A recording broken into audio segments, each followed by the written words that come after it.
Joining us now, Barbara Doran from BD8 Capital Partners and CNBC Senior Markets Commentator Mike Santoli. Barbara, we're now maybe looking for individual narratives. I mean, even if the market can go higher, and S&P maybe a little higher today, do you expect it to go a lot higher? What are the stories that investors really can believe in to drive things forward for them?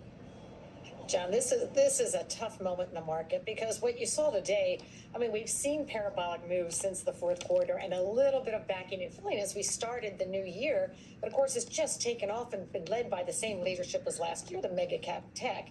But today, just watching all the stocks make new highs, I mean, I have to admit, I trimmed a little bit of my beloved names, excuse me, Palo Alto, NVIDIA, Microsoft, because I said this for the short run, I think we've peaked out a little bit here. So I think there's going to be a little bit of backing and filling.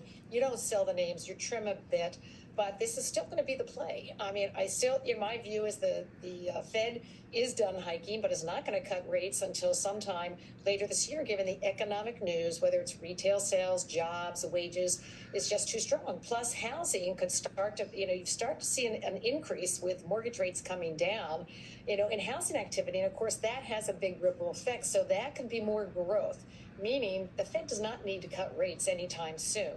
And so it's really just a question of, inflation coming down, which looks, I don't think the inflation issue is structural. I think Powell a few months ago had mentioned, when in answer to a question, are wages the reason we're having inflation? He said, no, it's really this continual rebalancing of supply-demand issues we had because of COVID. So I think you're going to see a good PCE number, the Fed's preferred measure of inflation, this Friday. And I think it's going to be positive for the market. Yeah.